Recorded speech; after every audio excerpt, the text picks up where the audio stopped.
নমস্কার। আজকে মঙ্গল গ্রহ নিয়ে আলোচনা করব। মঙ্গল গ্রহ এই মুহূর্তে বসে আছে আপনার কুম্ভ রাশিতে, রাহুর সাথে জুতি তৈরি করে। এই মঙ্গল গ্রহ খুব শীঘ্রই বৃহস্পতির রাশি মীন রাশিতে প্রবেশ করবে। অলরেডি সেখানে শনি মহারাজ বসে আছে এবং সূর্যদেব রয়েছে জুতি তৈরি করে। সূর্যদেব এবং শনি মহারাজ এখানে বসে আছে জুতিতে, শনি অস্তগামী অবস্থায়, সূর্য নর্মাল অবস্থা, অর্থাৎ সূর্যের সঙ্গে জুতি হয়েছে। সেখানে মঙ্গল ট্রানজিট করবে কবে? 2 এপ্রিল।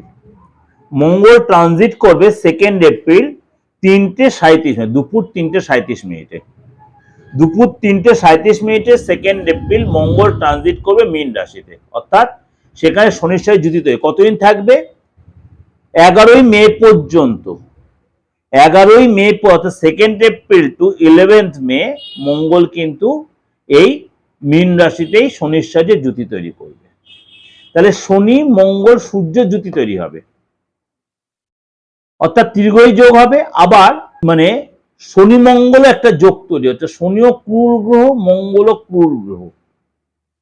দুটো ক্রূর গ্রহ যখন একসাথে জুতি হয় তখন কিছু কিছু রাশির জন্য ভালো হয়, কিছু কিছু রাশির জন্য সাবধানতা ও সতর্কতা অবলম্বন করতে হয়।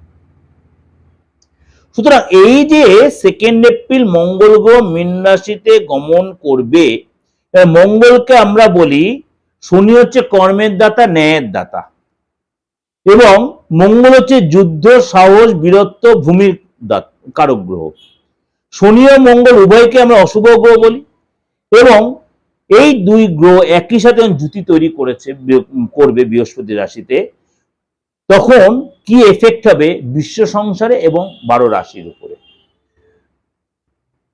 মঙ্গল এবং শনির সংযোগে মানে দেশে, বিশ্বে, সব জায়গায় তার কিন্তু একটা প্রভাব পড়বে। এবং সেখানে কিন্তু এই যে যুদ্ধের সিচুয়েশন চলছে, মঙ্গল রাহু কম্বিনেশনটা একটা কিন্তু তার বিশাল ভাইটাল পয়েন্ট। মঙ্গল যখন রাহুতে সরে যাবে তখন কি এফেক্ট? তখন যুদ্ধের পরিস্থিতি আস্তে আস্তে হালকা হবে, এবং এই যে একটা মানে চাহিদার জায়গা তৈরি হচ্ছিল তেলের বা গ্যাসের, সেই জায়গাটা আস্তে আস্তে অনেকটা নর্মাল হবে, এবং আস্তে আস্তে দেখবে অনেকটাই পজিটিভ দিকে আসবে। মানুষের মানে মানে এই হাহাকার ব্যাপারটা অনেকটাই কমবে, জ্বালানির যে হাহাকার ব্যাপারটা অনেকটাই কমবে। এবং এই সময় কিন্তু কারণ মীন রাশিতে জলরাশি, সেখানে মঙ্গল যাচ্ছে, অনেকটাই তার প্রভাবটা কমে যাচ্ছে। অলরেডি শনিও অস্ত অবস্থায় জল মানে মানে সেখানে রয়েছে, সেখানে অনেকটা প্রভাবটা কমিয়ে দেবে, মঙ্গলের যে উগ্রতা অনেকটা কমবে। এবং এখানে কিন্তু অনেকটা আপনার দেখা যাবে ঘূর্ণিঝড় বা আপনার ধরুন জল সম্পর্কিত বা মনে করুন একটু মানে ফ্লাড, এই ধরনের কিছু একটু হতে পারে, বাট গরমটা বেশি পড়তে পারে। কিন্তু গরমটা কম কখন পড়বে? যখন দেখা গেল আপনার এই বৈশাখ মাসটা বা এই চৈত্র মাসটাতেই দেখা গেল, অর্থাৎ এই এপ্রিল মাসটাতে আপনার অনেকটাই আপনার ঠান্ডা অনুভব করে, মাঝে মাঝে আপনার এতটাই কালবৈশাখীর মধ্যে বৃষ্টি হবে। শনি মঙ্গল একটা প্রলয় সৃষ্টি করার মতো। শনি মঙ্গল যখন জুতি তৈরি তখন একটা প্রলয় সৃষ্টি হয়, অর্থাৎ যুদ্ধের একটা বাতাবরণ তৈরি। যুদ্ধের মানে মেন যে আমাদের সামাজিক সিস্টেমে যুদ্ধের একটা পরিবেশ রয়েছে, সেটা হচ্ছে অনেকটা হালকা হওয়া একটা পরিবেশ তৈরি হবে। এই যে মীন রাশিতে যে পড়বে মানে মঙ্গল যে এন্ট্রি নেবে, তাহলে 12 রাশির ক্ষেত্রে এবার কি প্রভাব বিস্তার করবে? প্রথমে বলে মেষ রাশি। মেষ রাশি লোকেদের কিন্তু এই সময় আপনার মানে শরীর স্বাস্থ্য নিয়ে যত্নশীল হতে হবে।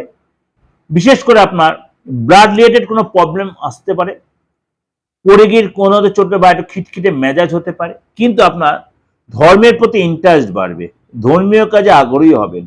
আপনার একাধিক উন্নতির পথ খুলে, আপনি পড়াশোনা করুন বা চাকরি করুন, যাই করুন, আপনার উন্নতির পথটা খুলে যাবে, ওয়ে খুলে যাবে, রোজগারের রাস্তা খুলে যাবে, কনফিডেন্ট বাড়বে।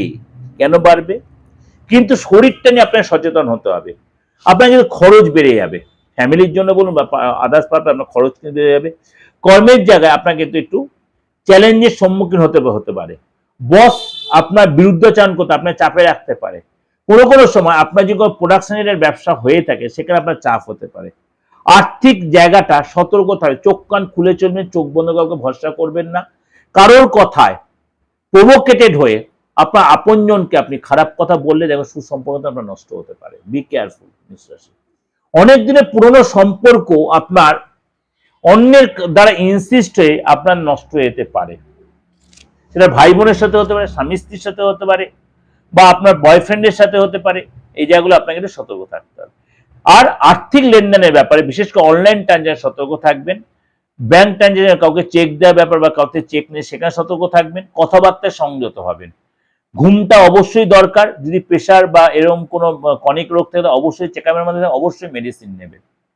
এবং আপনার যেটা বললাম সবচেয়ে কথা, আপনি জল থেকে সাবধান। মেষ রাশির লোকেরা জল থেকে সাবধান। জলযানে বা জলযান বাহিত কোনো ভাবে কোথাও যেতে চাইছেন সেখানে খুব সতর্ক থাকবেন, চেষ্টা করবেন অ্যাভয়েড করতে। আপনার একটা 12th হাউসে এই ট্রানজাকশন, এই ট্রানজিট, সুতরাং আপনাকে কিছু কিছু একটু সতর্ক থাকতে হবে। আপনার এই সময় কিন্তু বিয়ের যোগাযোগ আসতে, আপনি যে অবিবাহিত হন, বিয়ের যোগাযোগ আসতে, নতুন কোনো রিলেশন, নতুন জায়গাতে, কিন্তু আপনার মাথা ঠান্ডা হতে তাড়াহুড়া করবেন না, দুম করে কোনো স্টেপ নেবেন না। যাই এটা ওভারঅল বললাম। ভালো থাকবেন, ভালো হলে অবশ্যই লাইক করবেন।